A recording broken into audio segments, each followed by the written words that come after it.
الصبح بدا من طلعته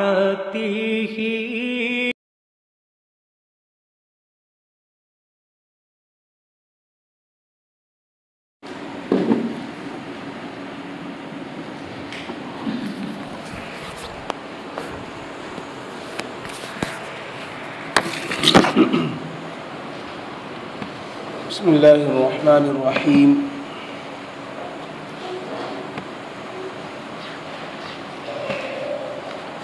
دوسرے پارے میں چوتھا رکوع چل رہا ہے۔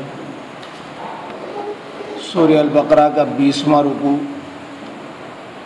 آیت نمبر 164 تک ہوا، آیت نمبر 164 کے بعد ہے وَمِنَ النَّاسِ مَن يَتَّخِذُ مِن دُونِ اللَّهِ أَندَادًا يُحِبُّونَهُمْ كَحُبِّ اللَّهِ۔ أعوذ بالله من الشيطان الرجيم، بسم الله الرحمن الرحيم۔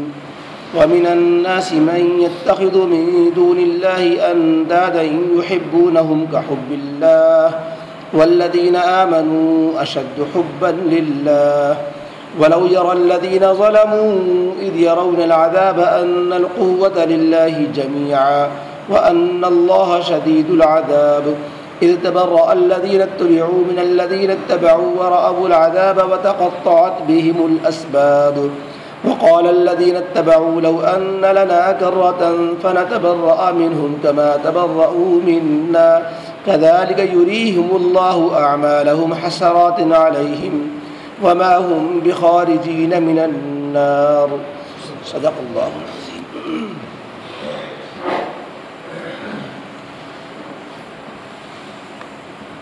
اوپر کی آیت میں اللہ رب العزت کی وحدت وجود کہ اللہ کی ذات ایک ہے، اللہ اپنی ذات میں بھی ایک ہے، اپنی صفات میں بھی ایک ہے، اور اللہ اپنے افعال میں بھی ایک ہے۔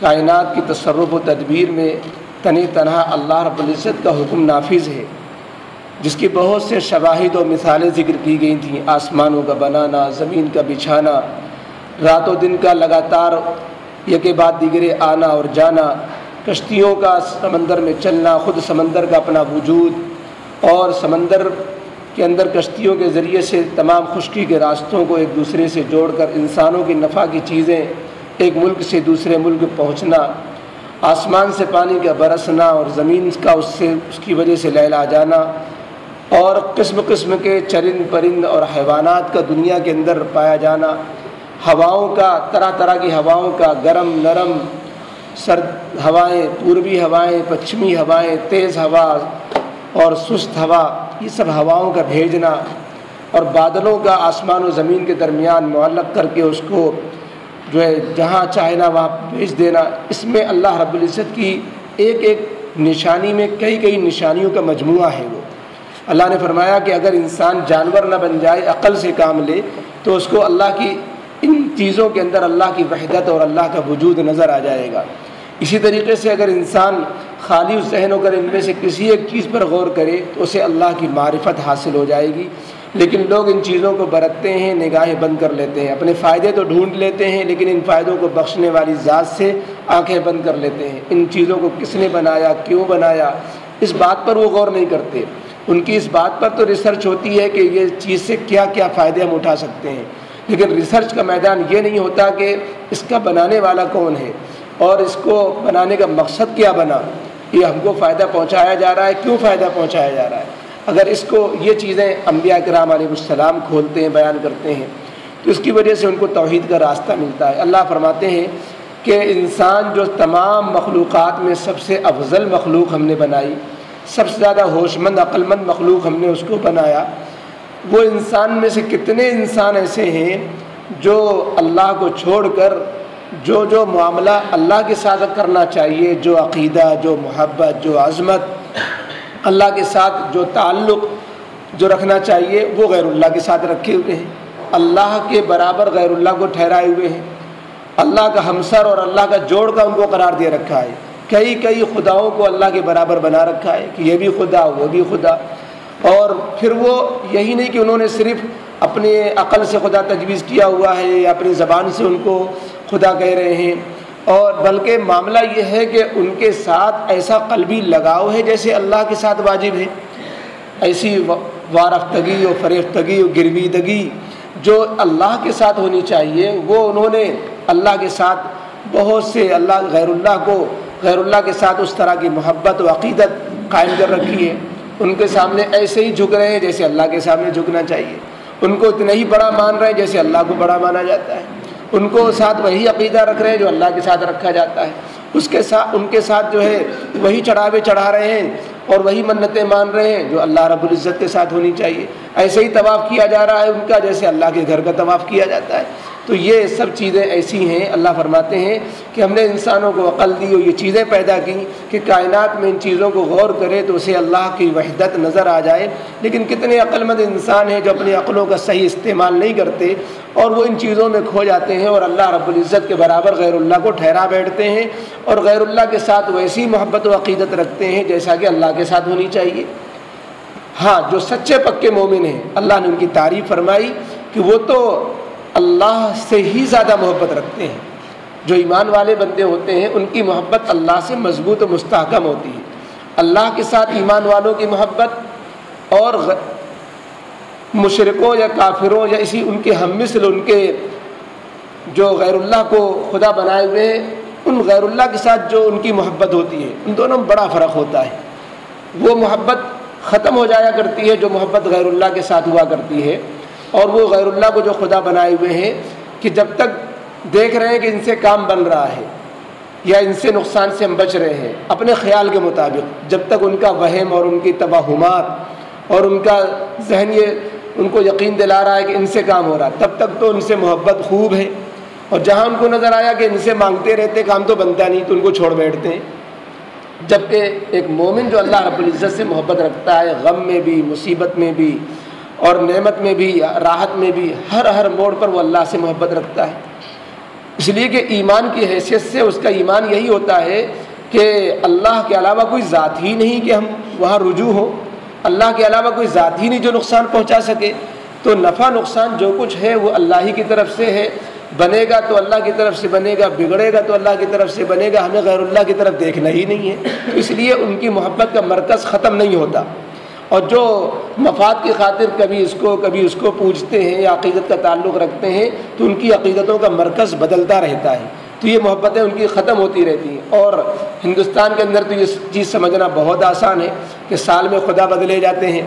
اور اسی طریقے سے وہ مشرکین کا حال یہ تھا کہ جب دیکھتے ہیں کہ ان سے مانگتے مانگتے تھک گئے تو ایک کو چھوڑا دوسرے کو پکڑ لیا، اس در کو چھوڑا دوسرے در پہ چلے گئے.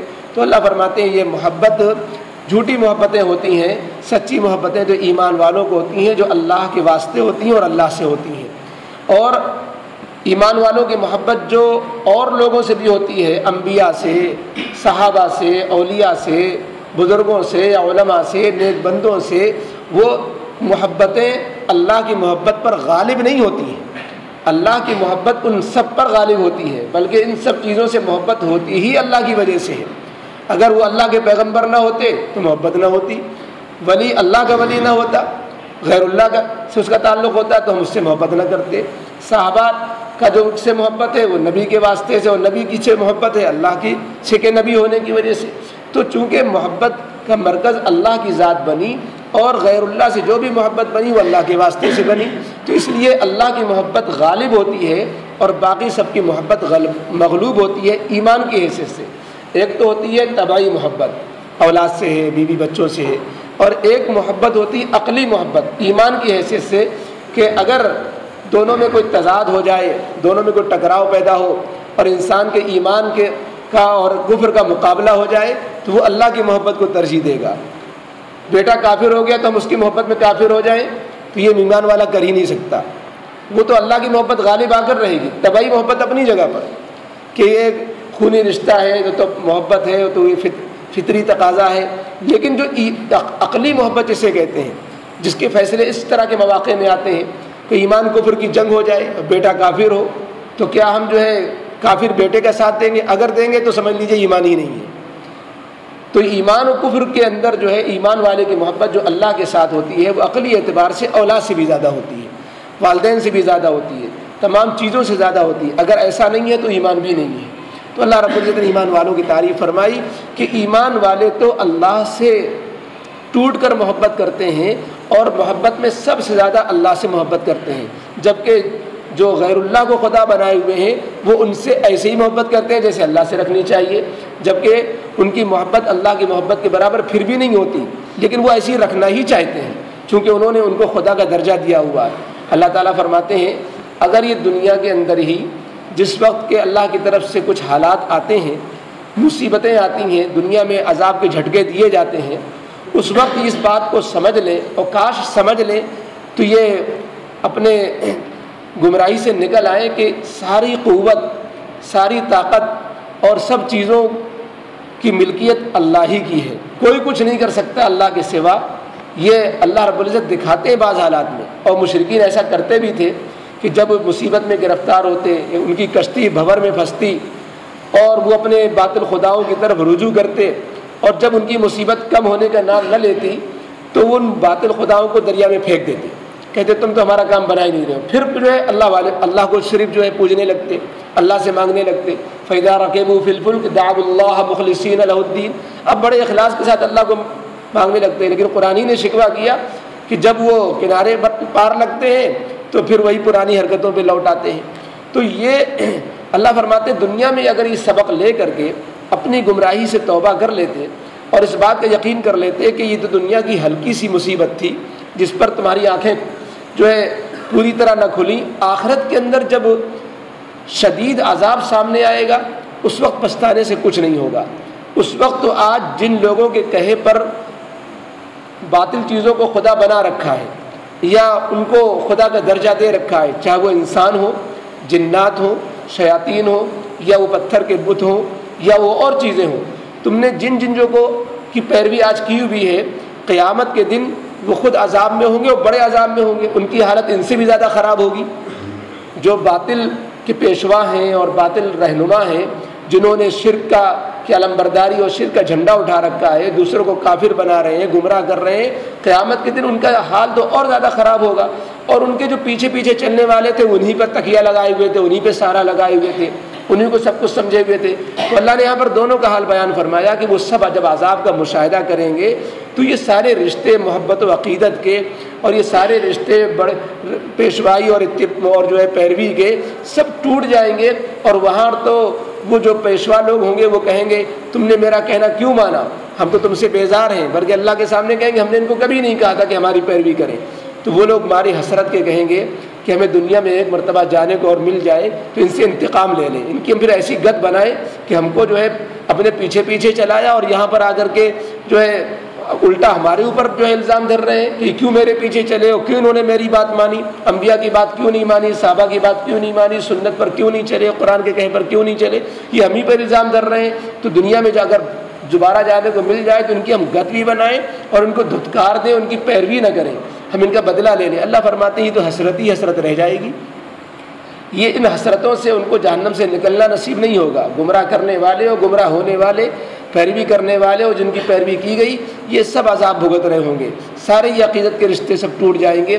پتھر بھی جہنم میں ڈالے جائیں گے، پتھر کے پجاری بھی جہنم میں ڈالے جائیں گے، وہ ہستیاں بھی جو ہے جہنم میں ڈالی جائیں گی اگر وہ ایمان والی نہیں ہوئی. ورنہ اللہ تعالیٰ ان کی طرف سے بیزاری ظاہر کر دیں گے کہ انہوں نے تو تم کو کفر و شرک کی تعلیم ہی نہیں دی تھی. جیسے عیسیٰ علیہ السلام یا اور پیغمبر یا اولیاء کرام جن کی قبروں کو آج جو اڈا بنایا ہوا ہے کمائی کا، تو وہ سب کہیں گے کہ اللہ ہم نے تو جب تک جیتے جی ہم نے ان کو توحید پر لانے کی کوشش کی، ہمیشہ ان کو جو ہے ایمان کی دعوت دی، ایک اللہ سے ہونے کا یقین دلایا، لیکن ان کے وقتوں نے میرے بعد مجھی کو جو ہے خدا بنا لیا، اس سے میرا کیا قصور ہے. تو اللہ تعالیٰ جو ہے ان لوگوں کے درمیان پردہ ڈال دیں گے اور ایمان والے جن سے بھی تکیہ لگائے ہوئے تھے اس وقت یہ پچھتائیں گے کہ جب انہوں نے تم نے کیوں ان کو جو ہے خدا بنایا ہوا تھا. تو ان کے پاس کوئی جواب نہیں ہوگا. عیسیٰ علیہ السلام کہیں گے جب تک میں ان میں رہا تو میں نے وہی بات کہی جس کا آپ نے حکم دیا. تو ان کے پاس پھر جو کوئی جواب نہیں ہوگا تو یہ جہنم میں ڈال دی جائیں گے. تو یہ حسرت کریں گے کاش ہم بات مان لیتے، ہم غیروں کے راستے پر نہ چلتے. تو آج کی آیتوں میں توحید کے سے جو لوگ منہ موڑے ہوئے ہیں، اوپر کی آیت میں توحید کا ذکر تھا، آج کی آیتوں میں توحید سے جو لوگ منہ موڑے ہوئے ہیں، شرک میں ڈوبے ہوئے ہیں، ان کا ذکر کیا جا رہا ہے اور ان کی صفات بیان کی جا رہی ہیں. اور پھر ان شرک کرنے والوں کی مذمت اور ان کے لیے دنیا کے اندر خسارہ، آخرت کا شدید عذاب، اور پھر عذاب کے علاوہ حسرت، اور حسرت ہی حسرت کہ ان کے اعمال بھی ضائع۔ اگر مشرکین کوئی نیک عمل بھی کرتے ہیں دنیا میں تو آخرت میں ان کا کوئی اجر نہیں بنتا، کیونکہ نیک عمل کی قبولیت کی جو شرط ہے وہ شرط پائی نہیں جاتی۔ تو یہ دنیا میں کیے دھرے پہ سب پہ پانی پھر جائے گا، ان کے اعمال سارے کے سارے ان کے لیے حسرت ہی حسرت بن کر سامنے آئیں گے کہ لو یہ کیا بھی ہو، کچھ اس کا فائدہ نہ ملا، اور ہم نے جو کچھ دنیا میں کیا وہ سب برباد چلا گیا۔ تو یہ سب حسرت ان کو رہ جائے گی، اور ان حسرت سے بھی کوئی فائدہ نہیں ہوگا۔ بعض دفعہ انسان کو شرمندہ ہونا، پچھتانا، حسرت کرنا جو ہے اس کو فائدہ ہوتا ہے، اس کا ان کو آخرت میں پچھتانے سے کوئی فائدہ نہیں ہوگا، کیونکہ اللہ رب العزت نے پہلے ہی سے وارننگ دی ہوئی ہے، دنیا میں اگر تم تائب ہو جاؤ، دنیا میں اپنا سدھار کر لو تو فائدے میں رہو گے، اور مرنے کے بعد اگر تم نے پچھتانا دکھلایا اور حسرت کی اور روئے دھوئے تو اس سے کوئی اللہ کے ہاں اس کی کوئی درجہ نہیں ہوگا، پھر وہ جہنم میں پڑے رہیں گے، ان حسرتوں کی وجہ سے انہیں جہنم سے نکالا نہیں جائے گا۔ تو فرمایا گیا وَمِنَ النَّاسِ مَن يَتَّخِذُ، اور کتنے ہی انسان ایسے ہیں جو عقل مند ہونے کے باوجود، اللہ نے دی ہوئی عقل ہے لیکن عقل کو صحیح استعمال نہیں کرتے کہ اس سے اللہ کی چیزوں کو اور دنیا میں پیدا کی ہوئی چیزوں پہ غور کرتے اور اللہ تک رسائی حاصل کرتے۔ تو انسانوں میں سے بعض وہ ہیں، کچھ ہیں من یتخذ من دون اللہ، جو غیر اللہ کو بنائے ہوئے ہیں اندادہ، اللہ کی ہمسر، اللہ کا شریک ٹھہرائے ہوئے ہیں، یحبونہم کحب اللہ، اور صرف زبان و عمل سے نہیں بلکہ دل جو تمام چیزوں میں حاکم ہوتا ہے، دل سے ان سے ایسی محبت رکھتے ہیں ان غیر اللہ سے اور اللہ کے ساتھ جن چیزوں کو شریک ٹھہرائے ہوئے ہیں، یحبونہم، کہ ان کے ساتھ ایسا معاملہ کرتے ہیں، ان سے ایسی محبت کرتے ہیں کحب اللہ، جیسے اللہ سے محبت کرنی چاہیے۔ والذین آمنوا اشد حبا للہ، اور جو ایمان والے ہوتے ہیں اللہ نے ان کی تعریف فرمائی کہ وہ واقعی اللہ سے بہت سخت محبت رکھتے ہیں، بہت مضبوط محبت رکھتے ہیں، مستحکم محبت ان کی ہوتی ہے کہ وہ ہر حال میں ان کی محبت جدا نہیں ہوتی، جبکہ مشرکین ہوتے ہیں ان کی محبت جدا بھی ہو جاتی ہے، محبتیں ان کی بدل بھی جاتی ہیں، کبھی اس سے کبھی اس سے، اور وہ اللہ سے صرف محبت رکھتے ہیں۔ وَلَوْ يَرَى الَّذِينَ ظَلَمُوا، آگے مشرکین کے لیے بتایا جا رہا ہے کہ دنیا کے اندر اگر اپنی اصلاح کر لیتے تو ان کے لیے کارآمد ہوتا۔ وَلَوْ يَرَى الَّذِينَ ظَلَمُوا، کاش یہ ظالم لوگ، جن مشرکین کو کہا جا رہا جو اپنے آپ پر ظلم کر رہے ہیں، کاش یہ ظالم لوگ سمجھ لیتے اور جان لیتے جب کہ وہ دنیا کی مصیبت کو دیکھتے ہیں اور اس سے یہ سبق لے لیتے ان القوۃ للہ جمیعا، کہ غیر اللہ سے کچھ نہیں ہوتا، اللہ ہی ساری کی ساری قوت اللہ ہی کے لیے ہے، ساری کی ساری قوت طاقت اللہ ہی کی ہے، اور اللہ تعالیٰ نے دنیا کو امتحان کے طور پر ایسا بنایا ہوا ہے کہ اللہ نے اپنے فیصلے کو، اپنی طاقت کو پردے میں رکھا ہوا ہے۔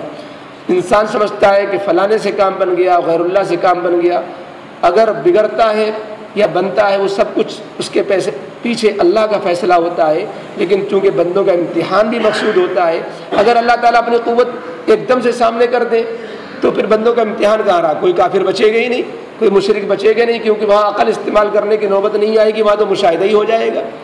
جب اللہ تعالیٰ دوسرے کو اپنی قوت ایک دم سامنے کر دے اور نظر آنے لگے اور انسان کا مشاہدہ ہو جائے کہ سب کچھ اللہ ہی تعالیٰ کر رہے ہیں اور یہ نظر بھی آ رہا ہے، تو یہ مشاہدے والا ایمان معتبر نہیں ہوتا۔ اللہ نے غیب والا ایمان رکھا ہے، اسی لیے اپنی قوت کو بھی غیب میں ڈال دیا، پردے میں رکھا ہوا ہے۔ تو اگر یہ دیکھ لیتے، اس سے عبرت لیتے کہ ان القوۃ للہ جمیعا، کہ ساری کی ساری خدائی قوت اللہ ہی کے پاس ہے، وَأَنَّ اللَّهَ شَدِيدُ الْعَذَابِ، اور اس سے یہ سبق لے لیتے کہ دنیا کا عذاب تو ہلکا ہوتا ہے، بے شک اللہ سخت عذاب دینے والا ہے قیامت میں، آخرت میں۔ اس وقت یہ حال ہوگا اِذْ تَبَرَّأَ الَّذِينَ اتَّبَعُوا مِنَ الَّذِينَ اتَّبَعُوا، جبکہ پیشوا لوگ بیزار ہو جائیں گے ان لوگوں سے جو پیروی کر رہے تھے، پیروکاروں سے بیزار ہو جائیں گے۔ استبرأ الذین اتبعوا، پیشوا اور رہنما لوگ، باطل پیشوا لوگ یہ بیزاری کا اظہار کریں گے، من الذین اتبعوا، اپنے پیروکاروں سے، اپنے متبعین سے جو ان کے مریدین تھے، ورأوا العذاب، اور سارے کے سارے لوگ عذاب کا مشاہدہ کر رہے ہوں گے اور ایک دوسرے پر الزامات دھر رہے ہوں گے۔ وتقطعت بهم الاسباب، اور اس وقت ان سے ایک دوسرے کے سارے رشتے ٹوٹ چکے ہوں گے، کوئی رشتہ عقیدت کا، تعلق کا، محبت کا کچھ باقی نہیں رہ جائے گا۔ بلکہ الٹا ایک دوسرے کو طعنہ کر رہیں گے، بلکہ پیروکار لوگ اور نچلے درجے کے لوگ جو ان کے پیچھے پیچھے چلتے تھے وہ کہیں گے، وقال الذین اتبعوا، پیچھے چلنے والے لوگ کہیں گے، لو ان لنا کرۃ، کاش ہمیں دوبارہ دنیا میں جانا نصیب ہو جاتا، فنتبرأ منہم کما تبرؤوا منا، تو ہم ان سے بھی ایسے ہی بیزاری کا اظہار کرتے جیسا کہ آج یہ ہم سے بیزاری کا اظہار کر رہے ہیں۔ آج جیسے ہم سے منہ موڑے ہوئے ہیں اور ہماری غلطی کا ہم ہی کو جو ہے خمیازہ بھگتنا پڑ رہا ہے، تو ہم ان کو بھی سبق سکھلاتے کہ ان کے کہے پر نہ چلتے اور ان کی مخالفت کرتے۔ کذالک یریہم اللہ اعمالہم حسرات علیہم، ایسے ہی اللہ ان کو دکھلائے گا کہ ان کے اعمال حسرت ہی حسرت بن جائیں گے ان کے اوپر، کہ جو کچھ دنیا میں کیا تھا سب برباد جائے گا۔ وما ہم بخارجین من النار، اور یہ حسرتیں بھی ان کو جہنم سے نکالنے والی نہیں ہوں گی اور یہ لوگ جہنم سے نکالے نہ جائیں گے۔ اللهم صل على سيدنا مولانا حبيبنا شفيعنا محمد وعلى آل سيدنا محمد وآله وصحبه وبارك وسلم۔ ربنا ظلمنا أنفسنا وإن لم تغفر لنا وترحمنا لنكونن من الخاسرين۔ ربنا لا تزغ قلوبنا بعد إذ هديتنا وهب لنا من لدنك رحمة إنك أنت الوهاب۔ یا رب العالمین ہم سب کے گناہوں کو معاف فرما، اے اللہ رب العالمین ہم سب کے ایمان کو قوی فرما، توحید کامل نصیب فرما۔ اے اللہ توحید کے خلاف جو بھی اے اللہ شرک و شرک سے مشابہ جتنی بھی چیزیں ہیں اے اللہ ان سب سے ہم سب کی ہماری نسلوں کی حفاظت فرما۔ ہر قسم کے چھوٹے بڑے شرک سے اے اللہ ہم سب کی پوری امت مسلمہ کی حفاظت فرما۔ اے اللہ اپنی ذات عالی سے ہونے کا یقین نصیب فرما۔ اے اللہ نفع نقصان سب کچھ تیری ذات سے وابستہ ہے، تیرے حکم کا محتاج ہے۔ اے اللہ ہمیں یہ یقین مستحکم نصیب فرما۔ اے اللہ نعمت میں، مصیبت میں، راحت میں، پریشانی میں، ہر حال میں تجھ سے اے اللہ تعلق رکھنے والا بنا۔ اے اللہ اپنی شدید محبت جو آپ نے تعریف فرمائی ہے ایمان والوں کی، ایمان والے تجھ سے اشد محبت رکھتے ہیں۔ اے اللہ ہم تمام ایمان والوں کو ایسے ہی اے اللہ اپنی ذات عالی سے شدت محبت نصیب فرما۔ اے اللہ رغبت کا، طلب کا، محبت کا، ذکر کا، عبادت کا، حلاوت کا، تلاوت کا، معرفت کا تعلق اپنے ذات عالی سے نصیب فرما۔ اے اللہ رب العالمین ہر قسم کی گمراہی سے چھوٹی بڑی اے اللہ گمراہی سے ہم سب کی حفاظت فرما۔ اے اللہ رب العالمین ہم سب کے ایمان پر ہی خاتمہ فرما۔ اے اللہ دنیا کے لین سے ہم میں سے جس کی جو بھی ضروریات ہیں اے اللہ غیب سے ان کی ضروریات کو پوری فرما، جو الجھنیں ان کی الجھنوں کو دور فرما، ان کے جو تقاضے ہیں جو چاہتے ہیں اللہ جو وہ چاہتے ہیں کاروبار کے لین سے اے اللہ یا کسی بھی اور اعتبار سے اے اللہ ان کی جائز چاہتوں کو، جائز تمناؤں کو، جائز ارادوں کو پورا فرما۔ اے اللہ سب کے پر اپنے فضل کا معاملہ فرما۔ اے اللہ آنے والے الیکشن میں اے اللہ جو لوگ ایسے امیدوار ہیں الیکشن میں کھڑے ہیں جو اے اللہ غیر متعصب ہیں، مسلمانوں کے دشمن نہیں ہیں، وہ مسلمانوں کے مخالف نہیں ہیں، اے اللہ ایسے لوگوں کو جو تعصب کا رویہ نہیں رکھتے ان کو کامیاب فرما۔ اے اللہ ان لوگوں کو جو مسلمانوں کے دشمن ہیں یا اللہ جو مسلمانوں کے مخالفت پہ چلتے ہیں، جو اسلام و مسلمانوں کو مٹانا چاہتے ہیں، مساجد مدارس کو منہدم کرنا چاہتے ہیں، جن کو اسلام سے چڑ ہے اے اللہ ایسے تمام امیدواروں کو ناکام فرما۔ اے اللہ ہم سب پر پورے ملک پر ظالم حکمرانوں کو مسلط نہ فرما۔ اے اللہ ظالم حکمرانوں سے نجات نصیب فرما۔ اے اللہ انصاف پسند لوگوں کو کامیاب فرما۔ اے اللہ پوری امت مسلمہ کے ساتھ خیر کا معاملہ فرما، ہر قسم کے شرور فتن آفات و بلیات سے محفوظ فرما۔ ربنا تقبل منا انك انت السميع العليم وتب علينا انك انت التواب الرحيم۔ سبحان ربك رب العزة عما يصفون وسلام على المرسلين والحمد لله رب العالمين۔